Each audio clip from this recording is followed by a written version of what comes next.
What was the point when you decided, okay, I'm gonna be a pro? And I was like, oh, well, what an amazing accomplishment that would be for me if I was able to represent New Zealand at something like the marathon, whether it be World Champs or Commonwealth Games or Olympics. What's the secret? Hello, Daniel Jones. Daniel was born in September 1990, so you are 33 years old right now. 25th of April 2024, so this year, like half a year ago, he announced to become a Terrex athlete. And then we noticed the Terrex family is like, you really love the trail. You really are like the real family. Everything what you see on YouTube, everything what you see on socials, you really fit inside perfectly. So you're very, very, very happy that you became a Terrex athlete and you made them even better now. You're also precision fuel and hydration. So you get everything, all the gels, all the chews, everything. They measured you up from feet to the head, how much you sweat, how much carbs you have to take. So now you have to obey them. Just joking. Also Sunto athlete. So I guess your watch is Sunto. I guess also you use now Sunto headphones. You're going to tell us a bit about that. When I was making research about you, I was surprised that I found out that 2019 you ran a marathon, a road marathon. Is this right? Was this you or was this some other Daniel Jones? Yeah, that's me. I wouldn't trust That's the you. 400-meter time, but the marathon is correct. And your time was 2 hours, 16 minutes and 15 seconds, which is just, whoa, it's like crazy. Half marathon a year ago, a year previous, 2018, was 1 hour, 7 minutes and 11 seconds. And I did not expect these two results. I did not expect, I knew that you went to study in States. I went that you were running a lot in college, but I didn't know that you had such a crazy time on the street marathon. But then everybody knows you that you are two times and actually consecutive winner of Taravera Ultra Trail by UTMB in your home country, New Zealand. Those two wins, they also gave you each of them over 900 UTMB index points, which is like extremely rare that something like this happened. You announced yesterday or 2 days ago that also in 2025 you're gonna come again and people will try to take your crown.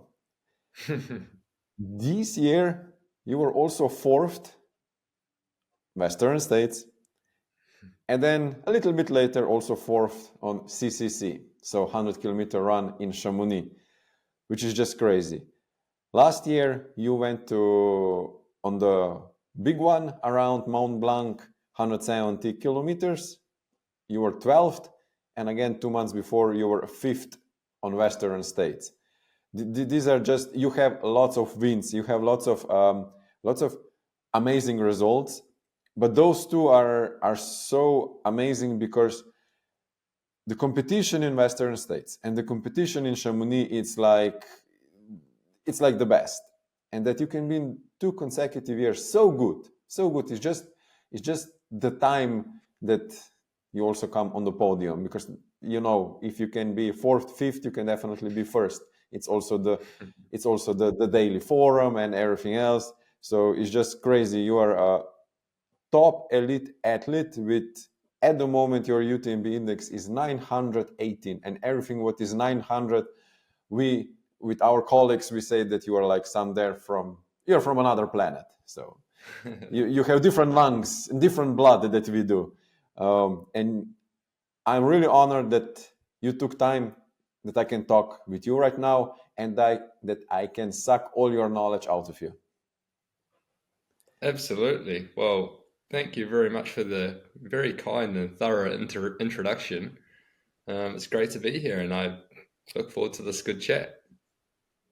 You're just amazing trail runner. But first, let's start at the beginning. You were born in New Zealand.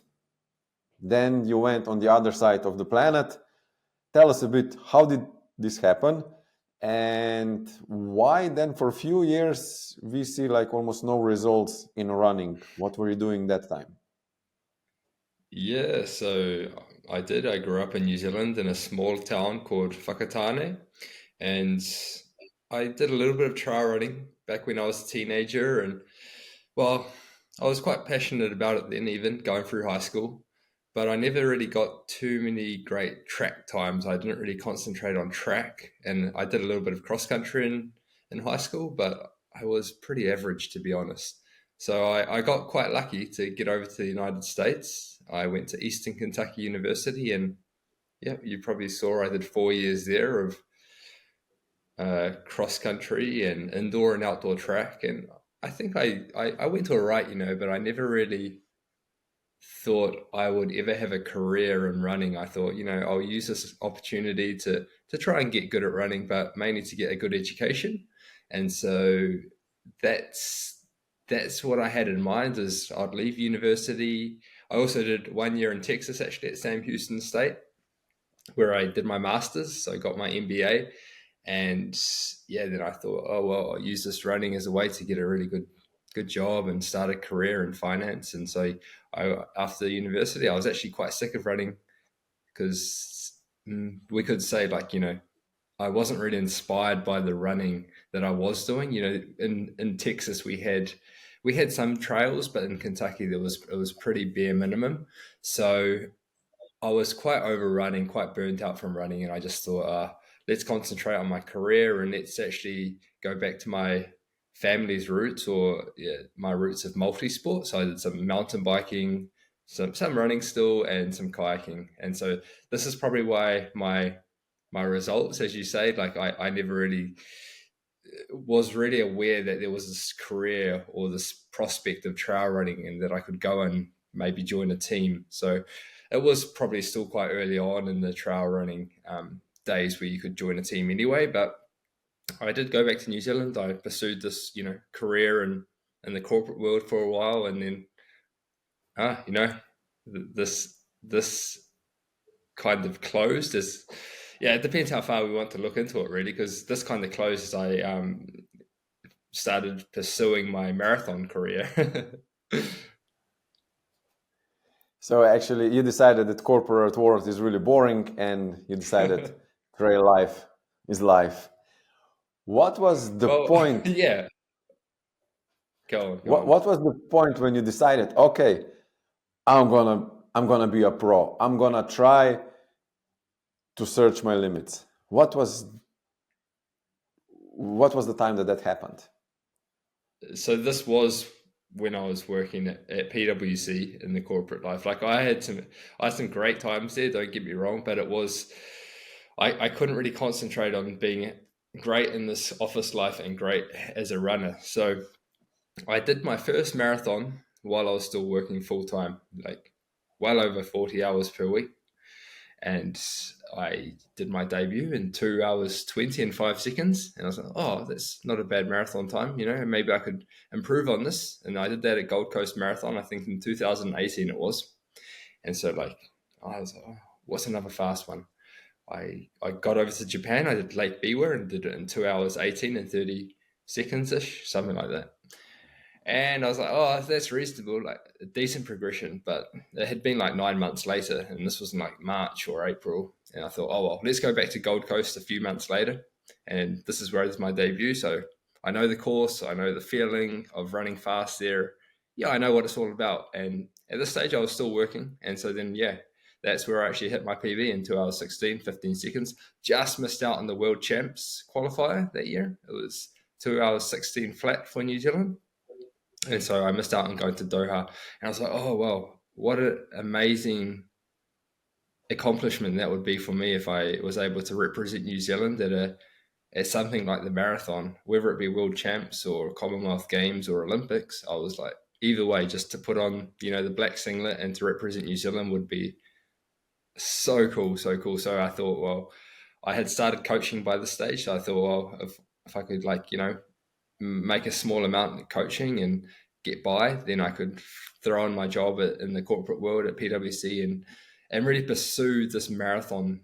Now, what had become like a dream, like something that got completely ingrained into my brain. I was like, okay, I can do this, because I was only 15 seconds off. And yeah, so I concentrated on that. I put in some good blocks of training, and I set out with a goal. I targeted Hanover Marathon, and this was to be in March 2020. I mean, I've told this story before, but this is how it went. Is like I went over to Kenya to train for 5 weeks, altitude training, train with the Kenyans, try and get, the peak of my marathon fitness. And yeah, obviously COVID came along and at that time, and then I got stuck over in Kenya for quite some time, and then I managed to get back into New Zealand after about 5 months.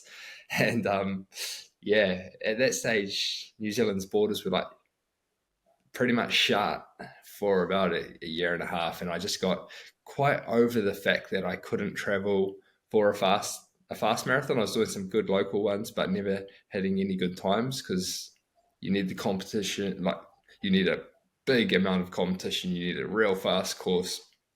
And so yeah, I just made the decision after running some trail races around New Zealand, some marathons around New Zealand, that I want to do this Golden States race that I've seen. And so, yeah, that's where that dream came from. I also noticed that you're running not only 100Ks, or not only 100 miles, or not only 20K, or only 50K. You run all of them, all different kinds of them. And actually, on the last two in Turkey and one also in New Zealand, you won. In Turkey, there was like almost 1,000 people on the 20K, and you won. And also New Zealand, you won on the 20K. Like a month, or actually a bit more than a month before, in Austria, 50K, and you were second.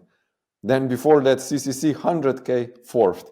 And then Western States 100 mile and fourth. How do you manage that? Because mostly when somebody decides, when somebody is good, is only good on one distance, and especially because 20K and 100K, it's like two different sports. It's so different. 20K, it's like you have to go all out. It's like you have to be careless. You have to be brave. You're not allowed to be clumsy, and you have to be fast, very fast. It's like pretty much sprinting all the time. And on 100 mile is like totally different, because if you run on 100 miles the same like than on 20Ks, then you're gonna be DNF 100%.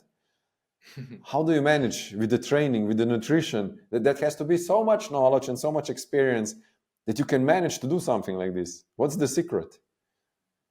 Yeah, well, I guess those races that you're talking about, like the one in New Zealand, the one in Turkey, they're like 32 to 38 kilometers, so they weren't quite like half marathon distance. So I think, like, when you consider that, and you consider like how tough those kind of races actually can be, as you say, you have to be quite fast, and you have to go out and really chase the win. If you get left behind, you're probably going to cause you to like miss a podium place or the top position. So yeah, I think I just look back to it from my marathoning days. I still do a lot of speed work and speed endurance work as well, threshold work. So I haven't lost too much fitness. I think if I went and did a marathon, like I did a marathon, I still do some marathons. Like last year, I did this one in Queenstown, like a trail marathon in 2:27 or so, 2:26. And so, like, I think if I went out and did a road marathon, I could still hit around 2:20 if I did like some pretty decent training for it. So yeah, I just think for me, it's really necessary to change up the stimulus as well. So for these 100 miles, like Western States, 100K at CCC, I was doing the longer stuff. And, I want to concentrate on these big races, but then after these big races, make sure I don't lose my speed. So then I swap over that stimulus from like the longer stuff. And this is with the help of my coach, Robbie Britton. And yeah, we decided that from after CCC, I'd have a small break, and then I'll just concentrate on mixing it up, doing some shorter races, and making sure that those smaller races allow me to do some speed work as well. So that's what I'm doing right now, and making sure that I'm building that speed back into my training, so that next year, come Tarawera, come Western States, that I'm fast enough to hang with the the best guys in the sport. How does your training looks like? How does your training looks like for speed? Is it like this? You have 1 week like a speed workout and then 1 week endurance workout, or did I totally miss it? No, that's about right. Especially when I'm even for like 100K, that's probably what it is looking like. But right now, it's not even any long, like real long workouts. It's mainly like threshold work. So it might be even like faster, like 40 to 60 seconds times 15 to 20 right now, or something like that. And then maybe on the weekend, I do some like 6 by 3 minutes or 6 by 5 minutes, maybe some slightly longer ones as well. But yeah, I'm doing like, my base building training, my making sure I can hold my aerobic base like on hills, and making sure I still get the strength from the hilly stuff when I'm in between those workouts. Are you doing this fast work on uphill or on where do you run? Yeah, just on the flat at the moment. But when you're preparing, for example, for Western States or CCC or Taravera, do you do also some intervals uphill? Yeah, I definitely do. Tarawera, the course is not super hilly, so a lot of it might be on like as I get closer to the race, I'll just be really specific with the training, and some will include some hills or undulations. Whereas, especially for CCC, most of my workouts were done on the hills where I just want to try and maintain a steady or even above steady but threshold effort on the hills, depending on how long the work is. Mm. Taravera is in February on New Zealand. What weather is that time in New Zealand? How many degrees? Or It can be, I would say, up to 30 degrees on a hot day, so it's like and very, summer? Is it summer that time for you? yeah, it's summer. So it's in the southern hemisphere, so it's summer, and it can get very humid. Last year it was a really quite a hot day, but it wasn't like Western States hot, but a lot of people did suffer because I think when people think about New Zealand racing, they don't think it's going to be really, really hot, but it's just because you're sometimes covered by the trees and things, it gets quite humid and muggy under there, and you really have to stay on top of your nutrition and yeah, Do you even think doing some cooling. do you think you have any advantage because you were born in New Zealand, that you know this climate, actually that your body is more used to that climate? Nah, no, I think Yeah. it gets hotter in other places, so I think you can get used to it. But I think the advantage is like obviously if people are coming from Europe or even America at this time, it's your winter, so you'll be coming over and you may not be used to the hot weather unless you do some like sort of work. But I think if you're say in South Africa or somewhere like that, then it's fairly similar, or other like South American countries. Do you maybe know how many kilometers did you run this year and how much altitude? Oh, no, I don't know. I've got my phone next to me. I could check. Check it, pick it up, Um, check it, all or right. just say it approximately. I have no idea. Like it does vary a little bit. So when I'm in the biggest amount of my training, even for Western States, because Western States is runnable, I'm still trying to get in good vert, but mainly I'm trying to get in also like good kilometers per week, good duration, good time on the feet, and so I was getting up to like 200K in the week and maybe like 7,000 meters of climbing. I think this was about average, and this is pretty. I mean, this is pretty decent, I think, 200, but 200K per week is your average not only when I'm in like the heart of my block. It in might a be like training one. 180 Yeah, to 200. Yeah, some days might be more, some might be less. So that's why I said in the beginning that you are from another planet. yeah. Well, I appreciate you thinking so, but I think like everyone responds a little bit differently. So, oh, here we go. I was going to say everyone responds differently.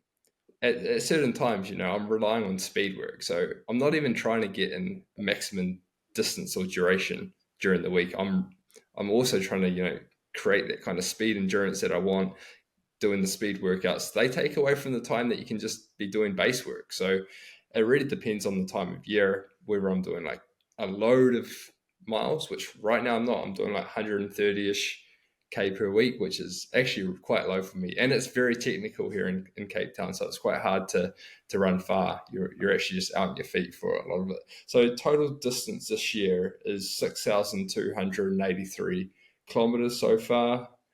Elevation gain as well. I didn't know you could do that. 199,000 meters.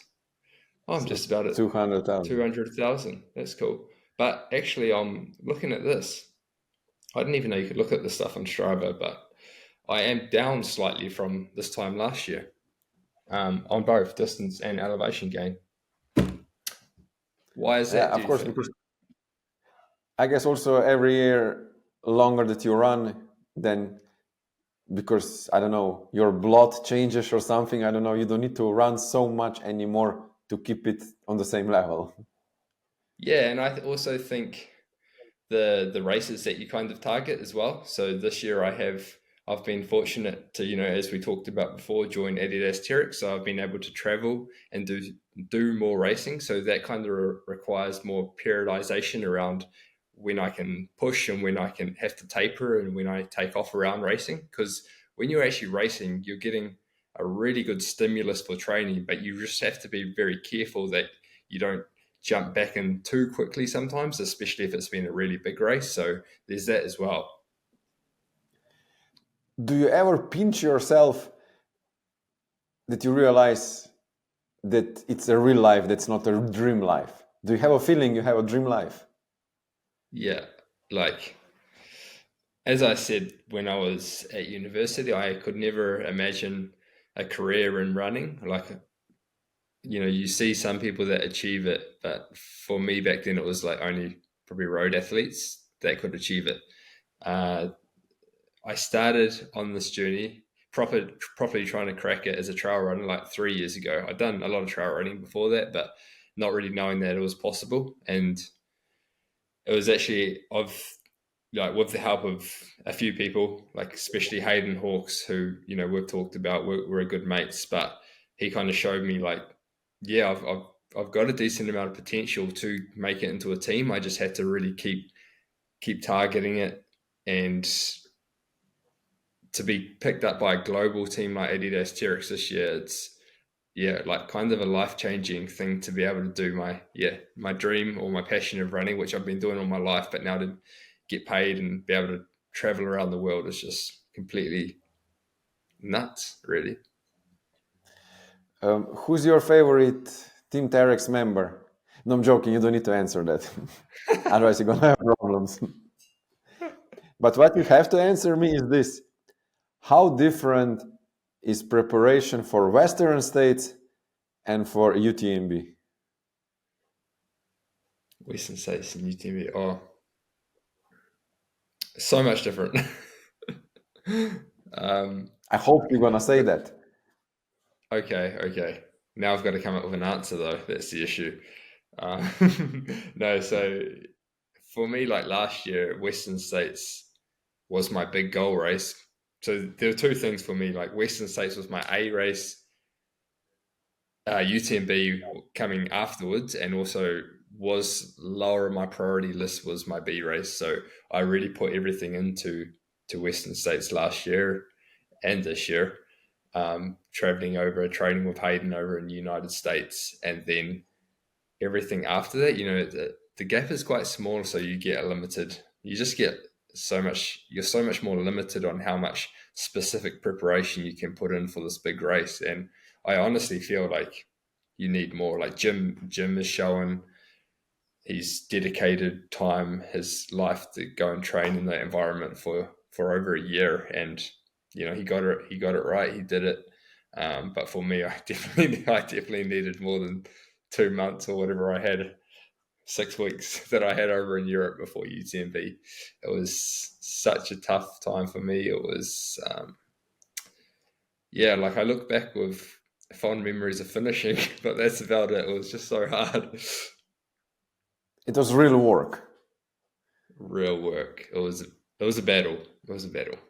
When you're prepping for Western States, do you move close to the course, or how does this look like? Do you all the time do you run only on the course or not at Oh all? no, like the previous year, not at all. Like Hayden and I, we trained in Cedar City, then we went to the Grand Canyon and we did some training out there for a week as well.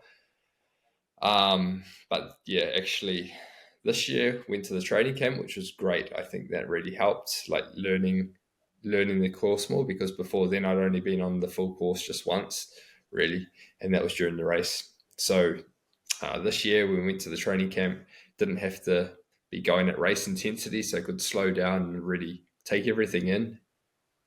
Actually, such a good time as well. Got to meet a lot of really nice people from the trail running community, especially the North American trail running community is very strong and really caring, very hospitable. Yeah, good times. And so then quite specific though. And the training that we were doing was really quite close to what the course looks like at Western States. With Western States is in June, right? Yeah. So the training camp is right at the end of May. When? Right at the end of May. And so it's only 3 days, the training camp, but it just Okay. breaks the course into 3 different sections. And the organizers, they bus us out to each stage, the start of each stage each day. We have aid stations set up for us, and we finish usually with like a barbecue or some pancakes or something to eat at the finish, which is really nice. And how many runners come there? It's like you have to be invited, or how does You this look don't. like? You just have to sign up, and I think it does sell out, so you have to get in quickly. But anyone can do it, which is really nice because you don't have to be entered into Western States to be able to do this event. That's nice. I didn't know that. That's really cool. So that's like Yeah, that's different than Team Terrex and from Hoka and from all different brands. But yeah, are you yeah. also like there in the same house, or you're just training together? No, no, there's like 150, I think at least Ah, 150, okay. 300 people. There's more people I think in this than maybe even Western States. So you just go Ah, on okay. your own accord, you book accommodation in Auburn, and it's based around Auburn in California there, and just do each day. You can go as fast as you want, you can go as slow as you want, and it's just a good time. When you bring us now to 2025, so next year, you go to Taravera, you go to Western States, and then are you gonna go to CCC or UTMB or maybe OCC? On OCC you Who were not yet, knows? right? I haven't done Or you don't know OCC. yet? To be honest, I don't know yet. I don't know yet at all. I may do what I did this year and just enter and see how it goes because I think again on my number one priority list after Tarawera, which is obviously up there because it's my local race, um, Western States has got to be the one that I really had the big dream of winning first of all, and I still want to do really well there. Why is it I don't understand, but why everyone that I talk to, they all say that Western States is the race in USA. Why not, for example, Hard Rock 100? Um, Why well, everybody likes Western States? I mean, it's hard. Like, yeah, everyone has their some courses that suit them, and for me, I like a fast, runnable course. So for me, obviously, that almost rules out hard rock, and even CCC and UTMB with their massive climbs and descents. It's a lot different than what I grew up with in New Zealand, especially in the North Island where I grew up. The hills are not so big. You don't have the time in the legs with all this vert. So to have a fast runnable course, it puts me on a more even playing field, I think, and I feel like I have the ability to really put in a stronger performance at Western States as opposed to some of these other races that are just crazy technical and hilly. Okay, but in Western States you can also have a pacer, right? Mm-hmm. Yes. Do you use one pacer or more different ones, or would you like to run alone? No, I've both years I've used actually two paces, splitting up the last, what is it, 60 kilometers, 50 or 60 kilometers, which is nice. Just fun running with someone. So you didn't use them just because everybody else is using them, but actually because you wanted them. Oh, absolutely. Like, I just think it's, if you're alone at that stage, you can really get a lot of good motivation out of people that know how to push you. So I think, yeah, some people may not like it, but for me, it's quite good. Yeah. For example, Western States, you ran 14 hours and 32 minutes. Actually, you were almost 1 hour faster than the previous year. But in these 14 hours and a half, how many ups and downs you have? How many emotional roller coasters you have? This year, this year, let's say I had less than the previous year. So the previous year, I actually like hurt my knee the previous year in the snow in the high mountains. So I was like, at one stage, I dropped back down to like 10th or 12th or something. Then I was in quite a bit of pain, but then as the race went on, it came right, and I was able to go strong at points and certainly die at other points. And this year, again in the canyons, I had a couple low moments. The canyons are at roughly about 80 to 90 kilometers into the race, and it's starting to really, really heat up at that stage of the day. And I always, well, both years I've done it, I've had a point where I'm just before Michigan Bluff, as you're coming up the last of like the really hot canyons. What is it called? Oh, El Dorado. Yeah, I believe that one's El Dorado. Phew, I can't believe I'm forgetting this. I've had this drilled into my head, but yeah, just sometimes you go through these hard points in the race, and this was super hard for me. And then as I got to Michigan Bluff, and I got the ice packed into my scarf, and all of this, I kind of came right again, and I was able to start pushing the pace again on the last 60K. When you could now bring us in the moment when it was so hard, how did you feel? Does your legs get hard? Does your heartbeat goes up? Do you sweat a lot? Do you get cramps, or is just um, emotionally really hard, or is the mixture of everything? Get us in this moment that we know, because all of us that are amateurs, we have these problems already when we go on the 20K or 30K, and it's good if you hear from you that also you have this problem. So next time that I'm gonna have these lows, I'm gonna know, okay, actually I don't need an ambulance. Just don't be a little bitch and run on. You're not the only one suffering. So how does it feel when you suffer? Well, to be honest, I probably called myself a little bitch a few times to try and get myself out of this moment. But so I'll describe it to you. Basically, at the bottom, there's this last kind of aid station that you go through, and you start going up the hill. So you've just gone through. There's one last little creek. I think I poured water on my face, trying to wake up. This is the last climb. You've got to do this. And so I'm feeling a little bit refreshed. I'm starting to run up, but then all of a sudden the heat starts, like, it feels like your face is just on fire. My cheeks start getting really hot, but this is okay. I'm not too worried. I'm feeling okay. But then all of a sudden my legs didn't start cramping, but it's more like I just don't have any power. And it, like you're trying to move your arms and trying to step forward, but then it just feels like you're lifting lead. Your legs just turn to concrete, and So I said to myself, okay, this is a little steep bit. Let's try and walk this bit, and we'll run the next bit.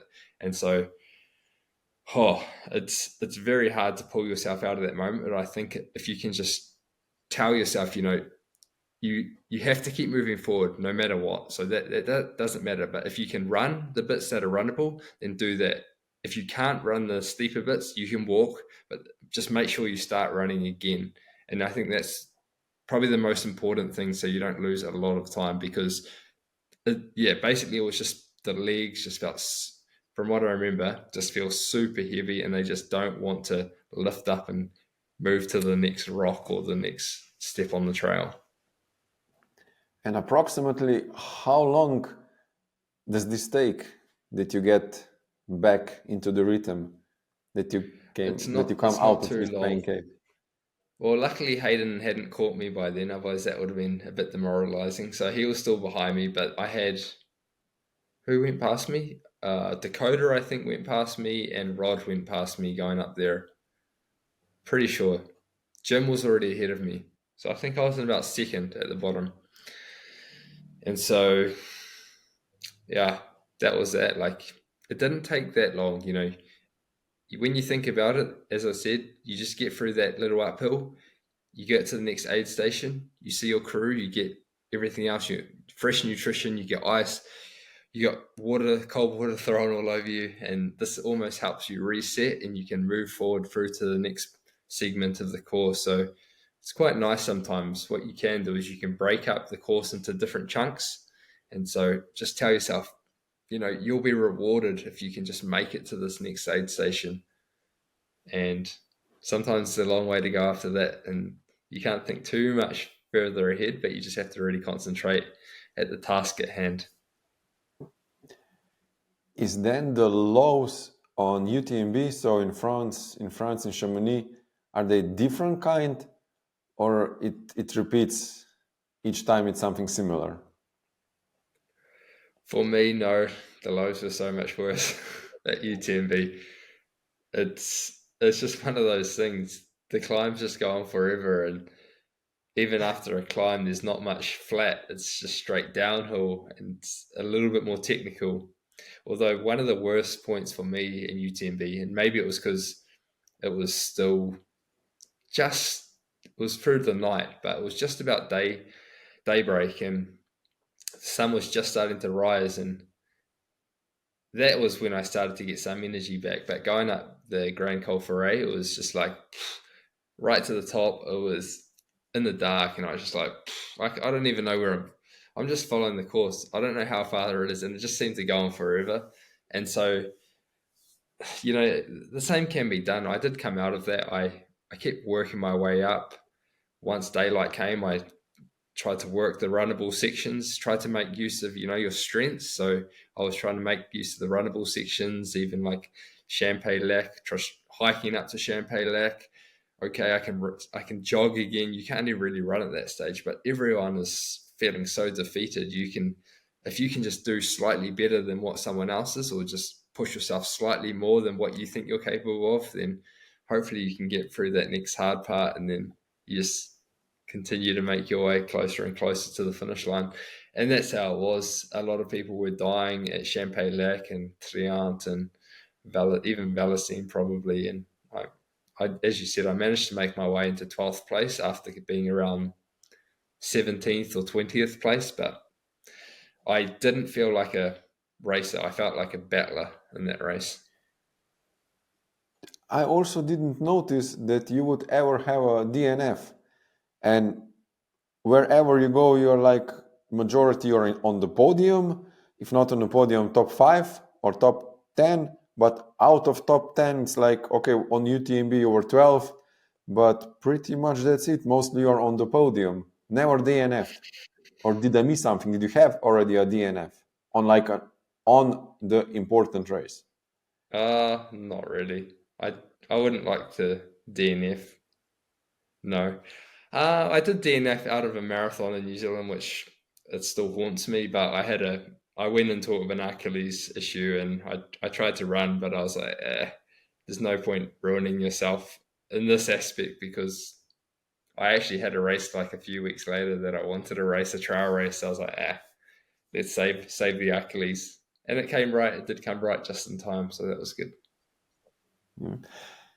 When you bring us now to the start of the Western States or to the start of the UTMB or CCC, is it also your heart rate, even though that you're just standing, is it also your heart rate like for 10 beats higher than normally?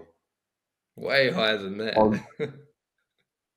even higher than I, 10? I think I looked at my heart rate at the start line and I was like 100 beats per minute. And usually if I'm chilling out, it might be a bit higher right now, chatting here because, I'm on a podcast, so that's quite exciting. But yeah, the atmosphere of these events and, the nerves, they're still there. They're still with you on the start line. They don't affect me as much on the start line. Like I do feel somewhat calm, but I think the atmosphere really makes my heart rate still get up quite high and preparing myself for what's about to come because CCC in particular, that race starts out very fast. How fast? Do you remember what was your pace, like first kilometer or first 5 kilometers before Yeah. the climb? Yeah, well, it's What was your pace? ridiculous. Under three? It was, yeah, no, it was like three something, but like it's pretty much straight into flat for like only a couple 100 meters and straight into an uphill. And people were racing, and I'm like, whew, this, as I said, is not really my strategy. I I told myself before the race, I'm going to just take it a little bit easy. We're talking about CCC here because this race in particular, people go crazy at the start. Anyway, I said my strategy was to just relax, settle into my effort, not somebody else's, because it's a steep climb and not my forte. It's not something that I feel super comfortable with. Is racing a VK to start, it's 100-kilometer race. And so I just settled into a nice effort. Not a nice effort. I still felt like I was really pushing, but I was in about 40th place. And yeah, from that point, I was able Okay. to obviously make my way up. But Now that we get more into the details about the CCC, because majority of listeners of this podcast are Europeans, are from Slovenia, so it's really hard for us to come to Western States because it's really tough to come in. Even first you have to be a great runner, but then it's still really hard to come in. So CCC or OCC or UTMB, it's much closer to us. It's lottery, but many more people can run. So it's more our reality. So the question is this: how much carbs do you eat per hour approximately when you run CCC? How much fluids? Is it only water, or is it some carbs also in the water, or is it electrolytes? Do you take electrolyte pills? Do you eat sandwiches next to it or Snickers? Or what do you do nutrition-wise, but only when you run CCC? yeah, Because sure. I know Western States and Tarawire are totally different than CCC. So only on CCC, how did you do it? Yeah, so I at the end of the day, I think I averaged around 90, I think it was 92 or 95 grams of carbs per hour. So this is pretty First, how decent. many kilos do you have, and how tall are you? Oh, it's probably about 72 kilos and 185 centimeters tall. Okay. And in terms of fluid, I think I might have had a bit over like 700 mil per hour, something like that. It's probably on my Instagram, to be honest. The precision guys are very good at breaking it down. I just can't remember off the top of my head, but they've actually given Okay. me all the details on a graphic. So But for the in terms, sorry, go. yeah. Yeah. So the way that I do it, I typically rely on the flow gel or normal gels, caffeinated gels. And the carb electrolyte drink mix. So when I start out and when I go through aid stations or crude aid stations, I top up with my 2 flasks and get 2 fresh flasks of my carb electrolyte drink. And in between, when I don't have this available for me, I just fill up these flasks with water and then take some salt pills to supplement that. But throughout the rest of the time, so I'm making sure I hit all my carbs, just taking flow gel in a flask, flow gel, precision product, and I'm taking, sometimes just normal gels. Same thing, really. And on the aid station, you don't eat any chocolate, Nutella bread, bananas, oranges. No, I have in the past. I have eaten, like, if I wanted to, like, I'd probably eat a banana. That's one thing that I think sits pretty well with me, but I hadn't needed to in this race. I think I had a little bit of Coke at the last aid station, and that's about it. But yeah, in the past I've tried to take on other things and like some Snickers bars and things, but I've just worked out and it sits better in my stomach is just simplifying matters with just gels, carb electrolyte drink mix, and yeah, the precision And team have when been really good in that sense. Yeah, sorry. and when do you start taking carbs already? Do you wait the whole hour or do you start after 20 minutes? Oh no, like so I usually take a gel about 10 minutes before the start, and I've been usually sipping on a carbohydrate electrolyte drink in the morning before the race. But as far as when the race starts, usually I start at about 30 to 40 minutes just to allow my system to settle, because sometimes when you start running, you've had breakfast, for me, I just want my stomach to get settled, and then I can start loading on top of what I've had for breakfast. And most probably also when the pace gets a bit when the pace gets normalized, when not everybody is sprinting. Yeah, What do you have that's a for good point. breakfast? Breakfast before the race is usually just a couple pieces, 2 pieces of white toast with some honey or jam, and then a coffee as well. How many? This is like 2-3 hours before the start, or Yeah, usually I try and wake up 2.5 hours before the start. So then usually I'm eating breakfast, make sure I've finished breakfast before 2 hours before the start. how much time approximately do you use on the aid stations? Is it like, how you say, hit and go, like 10 seconds, 15 seconds, or are you there like 3, 4, 5 minutes?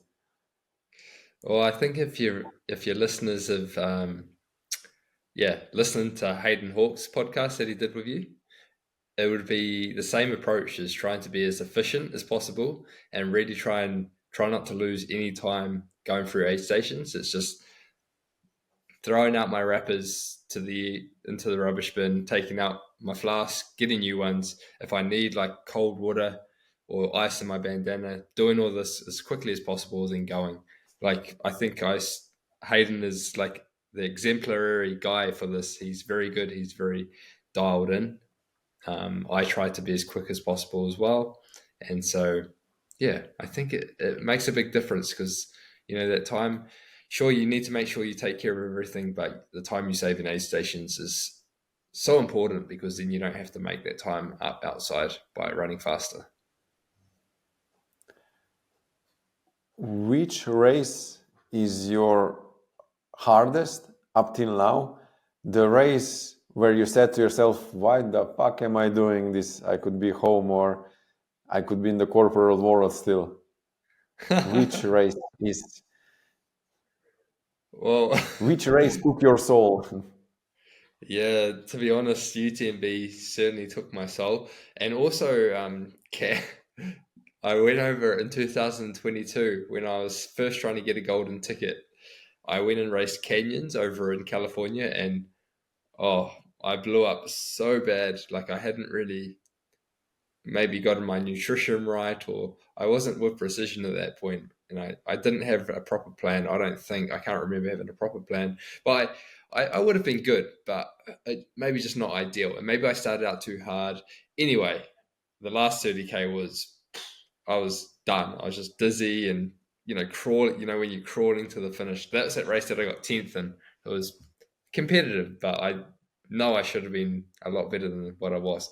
UTMB, though, it would have to take the cake for being the most challenging race, and I think the one where you need to mentally be at your strongest, because if you're not, and if you don't have a good reason why you want to be out there doing it, like putting yourself in such a crazy situation, then it's gonna, as you say, take your soul, make you think, why the fuck am I out here doing this? So UTMB is the real deal. Okay. It was like, I would like, in saying that, it's a massive challenge. I would love to be back there. I want, even this year when I was signed up to CCC beforehand, I was like, I don't know, should I bump up and just try and do UTMB? This was obviously before the race, but yeah, I had some strange thoughts like, oh, it's a massive adventure, like I love this kind of feeling of pushing yourself to the absolute limit. And I'm so glad I didn't, because CCC was so tough as well. I still, at the end of CCC, like going up to Le Flagere, I was toasted. I was done. I laid face down in a creek for like 10 seconds to try and do the reset thing so I could start getting up there and finishing this race.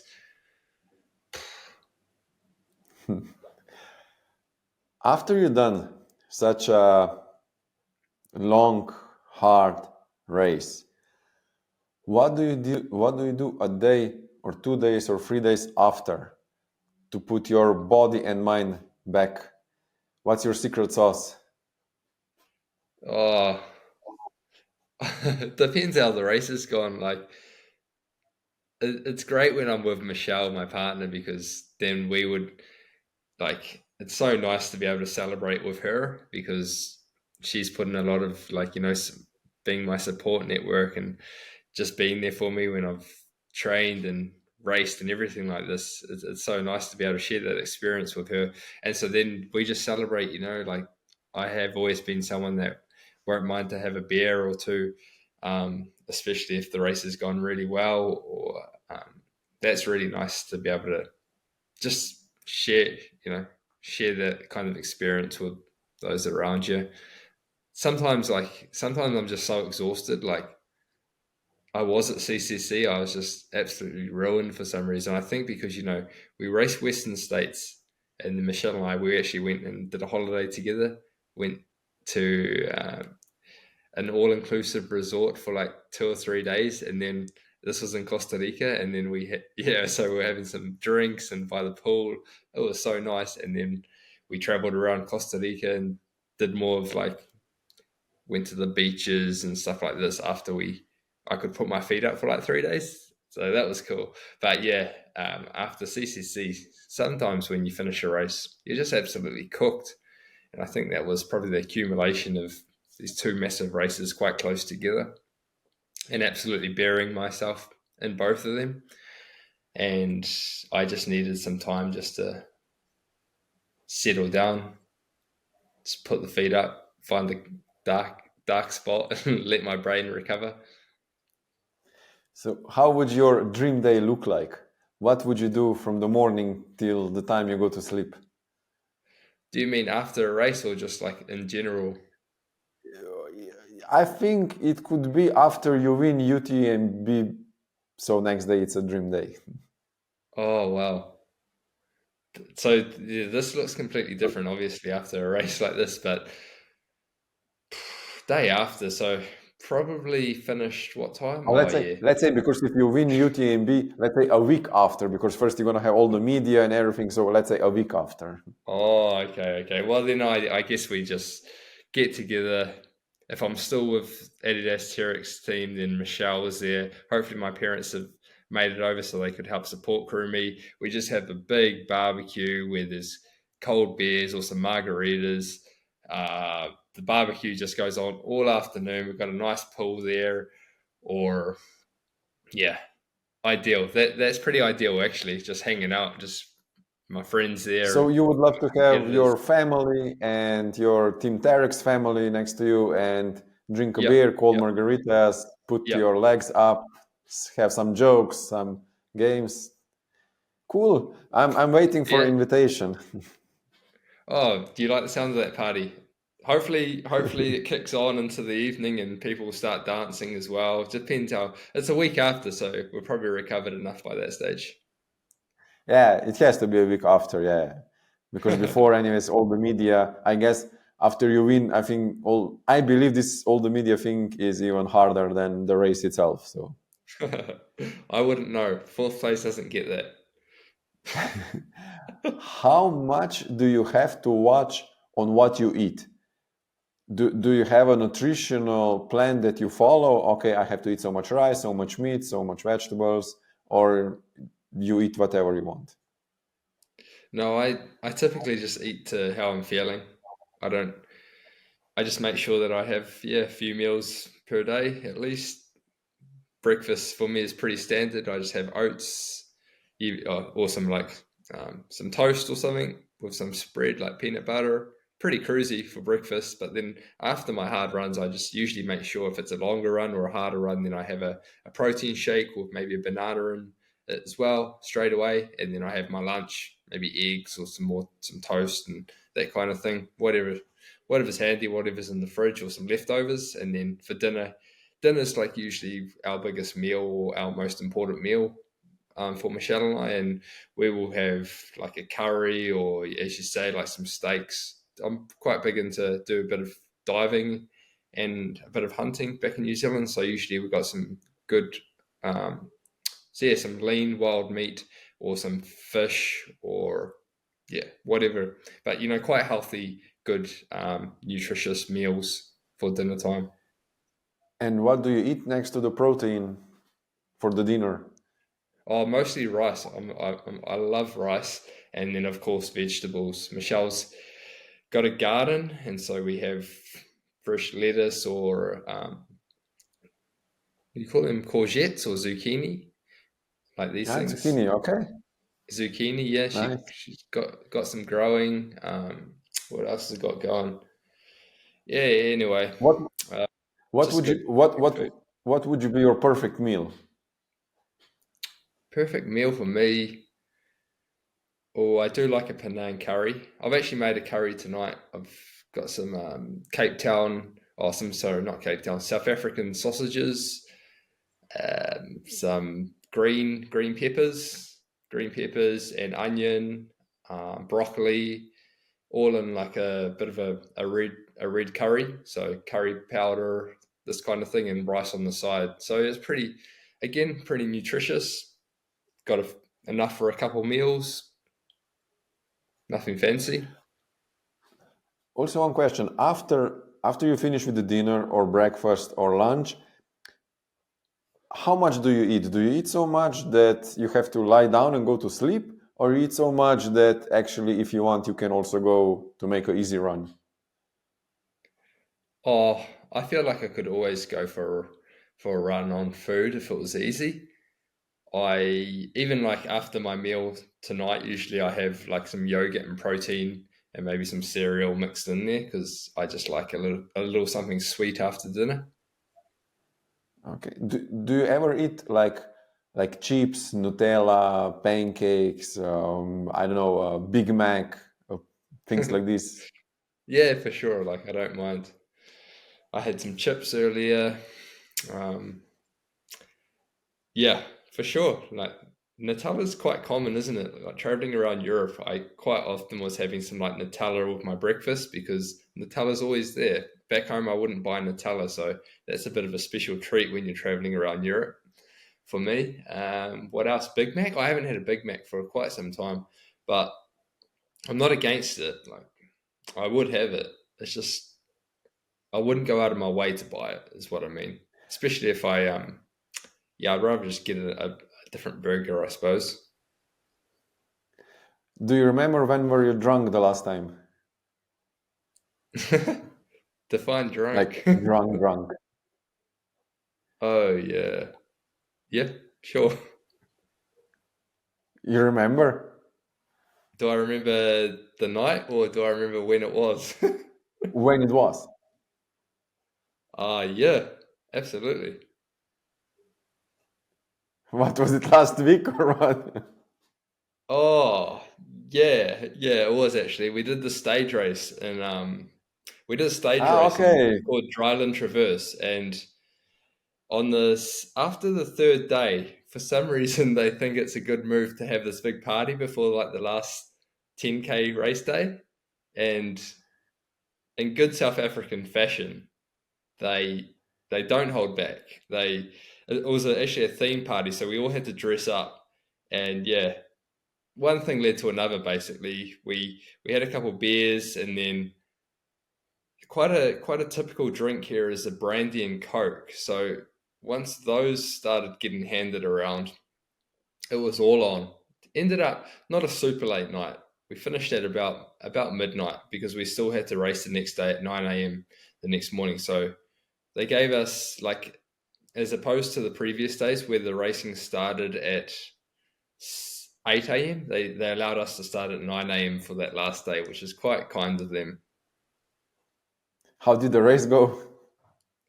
Oh, good, yes. Ah, that's okay. Luckily, you know, it was only 10 kilometers and we just had to hold on to our lead that Macy and I had built up. So it was tough, but I find like if you're in the right mindset, don't really mind.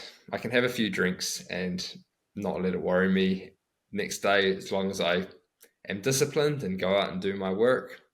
Then I sweat it out, feel all right, especially afterwards. If I sweat it out, felt fine. Yeah, a bit tired, but um, it's not every day that you're at a stage race in Cape Town or in South Africa. So I thought, do as the South Africans do and have a good time. We'll worry about it the next day. So your main goal for 2025 is what? Western states? Sure, it's Western States. Some other also? Or? Well, Taraweta's locked in, so definitely Taraweta because it's a team event for Adidas Terrex. So we got the whole team coming around. I'm quite excited actually to show the team like our trails and our trail community, the culture of New Zealand. And yeah, Hayden's coming back for the 50K, so that's going to be really cool. He's going to come round. He's going to come over in Wellington. So that's where I live in Wellington. That's about 6 hours from where Taraweta is. I get to show him my home trails, which is pretty exciting because he's showing me his, and I've got to stay with them. So yeah, it's going to be really nice to just return the favor, I suppose, and just hang out, do some good training, and then we can go and race and hopefully race well at Taraweta. That sounds great. Sounds really great. Okay. So, Daniel, I have now a few fast questions for you, and then I'm going to let you go, okay? Awesome. So is this like one word questions or what are we doing here? Yeah. Yeah. So, what do you like more, night run or day run? Day running. Downhill or uphill? Flat. No, downhill. No. Uh, Uphill. Uphill. Pacer or no pacer? Pacer. Hunting or leading? Leading. Intervals or long runs? Ooh. Intervals. Mornings or evenings? Mornings. Mountains or seaside? Oh, wait, was that last question mornings or evenings for your running or just in general? No, just in general. Mountains or seaside? Where, if you could pick, where would you live? Oh, It next could be. question. It could Okay. be if you're in Slovenia. If you're in Slovenia, you have actually seaside with the mountains. It's actually Yeah. like pretty much half an hour away. That's beautiful. That's where I grew up. So Faktana is like that as well. got the ocean right there and the mountains. Let's go seaside, but hopefully there's some Okay. hills right there or trails close by. Sleep or food? Food, Coffee or tea? coffee, Meat or vegetables? meat, Steam room or cold plunge? steam room, Christmas or Halloween? Christmas, Horror movies or comedy? comedy, Swimming or cycling?